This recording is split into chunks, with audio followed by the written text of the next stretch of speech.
Assalamualaikum warahmatullahi wabarakatuh. Bersama saya Agus Awaludin, Ketua Tanfidiyah Ranting Nahdlatul Ulama Petamburan. Bahwasanya saya kemarin mengikuti acara besar, acara akbar, yaitu pada tanggal 7 Februari bertepatan dengan 16 Rajab, yaitu acara Harlah NU 1 Abad yang diselenggarakan di Stadion Delta Sidoarjo. Acara cukup meriah, sangat ramai, jamaah berbondong-bondong menuju Sidoarjo sehingga macet di ruas tol, dan juga telah terjadi banyak sekali yaitu kejadian-kejadian yang menarik pada harlah tersebut. Dan salah satu yang menarik yang viral pada saat ini yaitu bahwasanya ada salah satu dedengkot Wahabi yang telah taubat mengikuti acara harlah tersebut, yang mana diwawancarakan yaitu pada channel Santri Kota. Mari kita lihat wawancara tersebut. Check it out.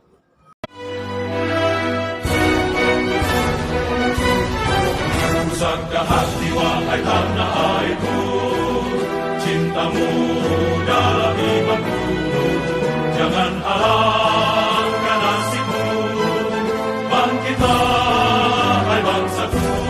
Iqbal. Assalamualaikum Ustaz. Waalaikumsalam warahmatullahi wabarakatuh. Dengan Ustaz siapa? Dengan Ustaz siapa Ustaz? Ustadz Fawas Ta'awus.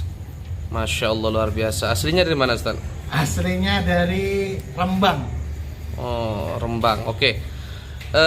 Ada sedikit yang aneh kalau saya amati dari Ustadz, dari sisi penampilannya dan lain-lain ya. Tentunya pada malam resepsi 1 Abad Nahdlatul Ulama ini, di antara cita-cita Nahdlatul Ulama itu kan menyatukan, merajut kembali ukhuwah Islamiyah ya. Apa motivasi Ustadz bisa datang ke harlah resepsi 1 Abad Nahdlatul Ulama ini? Setelah kembali kepada Al-Quran dan Sunnah, akhirnya saya sadar bahwa saya harus kembali pada Al-Quran dan Sunnah. Jadi ketika kembali kepada Al-Quran dan Sunnah, kesadaran inilah yang membuat saya sadar kembali kepada Al-Quran dan Sunnah. Oke. Menurut Ustadz, selama ini kalau saya amati ya di video-videonya Ustadz itu kan tradisi seperti yasinan, tahlilan, manakiban, kemudian kumpul-kumpul ketika ada orang meninggal itu kan bagian dari sesuatu yang tidak pernah dilaksanakan Nabi, tidak pernah diajarkan oleh Nabi, sehingga hal itu merupakan bid'ah. Sehingga kelompoknya Ustadz selama ini itu menuju warga NU itu sebagai ahlul bid'ah. Nah, apa motivasi Ustadz kok tiba-tiba di harlah 1 Abad Nahdlatul Ulama ini ikut serta hadir di acara istighosah? Tidak, sami Allahu liman hamidah. Jadi waktu itu literatur saya kurang banyak. Hadisnya pun ya jenengan tahulah. Yang saya bacakan itu ya kullu bid'ah dolalah, kullu dolalah finnar, selalu itu yang diputar-putar. Kemudian sepanjang perjalanan hidup, Allah menakdirkan saya membaca literatur lagi yang banyak. Karena pada dasarnya Nabi Muhammad 2 tahun 2 tahun menziarah, tidak pernah, selalu di makam Sayyidina Khadijah ya. Bahkan setiap tahun sekali Nabi Muhammad setelah perang Badar mengajak para jamaahnya, umat Nabi Muhammad untuk menghauli ya di medan tempur perang Badar, untuk haul pada para sahabat-sahabat yang gugur di medan perang Badar. Berarti sejatinya Ustadz, tahlilan dan yasinan yang selama ini itu dianggap sebagai bid'ah, itu sebenarnya dilakukan oleh Nabi Ustadz ya? Ya, dilakukan. Nah, pertanyaannya, kenapa Ustadz selama ini itu membid'ahkan tahlilan? Karena donaturnya sudah berpindah tangan. Oh, oke, berarti ini bukan sekedar persoalan perseteruan akidah Ustadz ya, tetapi perseteruan politik atau ekonomi Ustadz ya?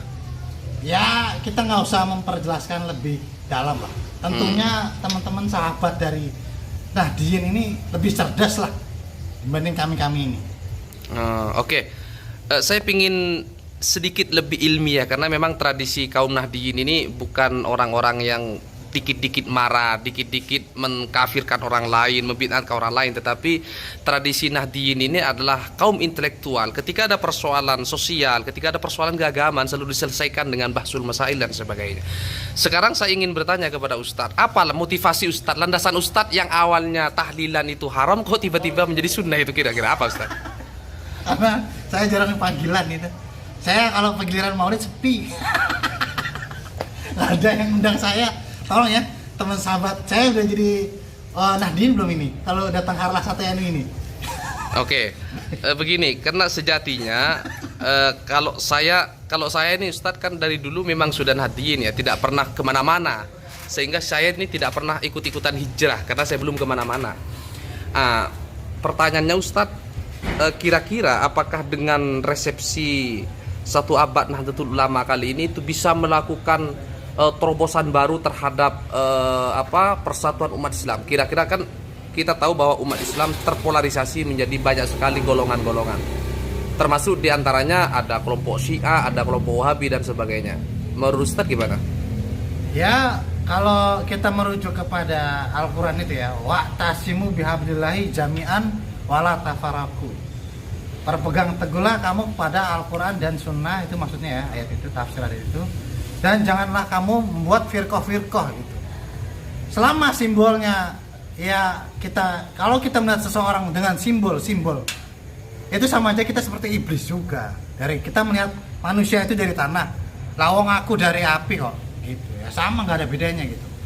Ya kalau kita ngebahas perbedaan, ini kan sebuah rahmat ya.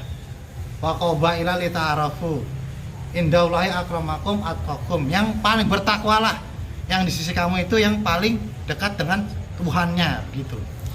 Oke, pertanyaan yang terakhir Ustadz, malam ini kan malam resepsi Harlah 1 abad Nahdlatul Ulama, di mana salah satu rangkaiannya adalah dimulai dari jam 00 hingga jam 7 pagi besok adalah pembacaan Istighosah Kubro yang dihadiri oleh ribuan ya, bahkan mencapai 100.000 warga Nahdiyin dari seluruh penjuru Nusantara. Nah, apakah dengan istighosah ini menurut keyakinan Ustadz yang sekarang ya tentunya ya, baik, apakah itu akan memberikan kekuatan spiritual tersendiri kepada Jamiah Nahdlatul Ulama? Kalau ya berdasarkan pemahaman saya yang sekarang ini, ya berkembangnya buku pengetahuan ya, Islam yang sangat komprehensif, menyeluruh, terintegrasi, tidak terpaku oleh zaman ya, dengan adanya gaya-gaya pesantren yang di Nahdlatul Ulama, Bahsal Masail, ini tentunya menjawab tantangan zaman gitu ya. Apalagi memang kita merujuk kepada hadis yang setiap 100 tahun ini akan ada lagi pembaru Islam seperti itu ya. Jadi dengan istighosah ini memang salah satu wadah benteng Ahlus Sunnah wal Jamaah yang apabila ini berkembang terus sampai dengan Libanon, nanti terus ke Israel, terus apalagi nanti sebelum-sebelumnya sudah ada pagelaran ya fikih peradaban dunia ya, yang digelar oleh para mustasyar NU ya, para pengurus besar Nahdlatul Ulama dengan para dengan tokoh-tokoh nasional lainnya, internasional lainnya. Tentunya ini akan membangun peradaban tanpa kita harus perang gitu. Nantinya ke depan seperti itu, baik. Ya, pandangan saya seperti itu. Karena dengan Nahdlatul Ulama ini adalah problem solver, bagaimana kita harusnya dengan Israel tidak harus gontok-gontokan perang lah gitu. Mungkin nanti akan ada Nahdlatul Ulama cabang Israel, gitulah. Diharapkan seperti itulah dari Harlah 1 abad ini, gitu. Oke, terima kasih Ustadz atas segala pencerahannya. Mudah-mudahan kita semua, khususnya kaum Nahdiyin, umumnya umat Islam di Indonesia sudah tidak lagi sekat-sekat yang membuat kita satu sama lain saling gontok-gontokan. Begitu Ustadz ya? Kafir! Kafir!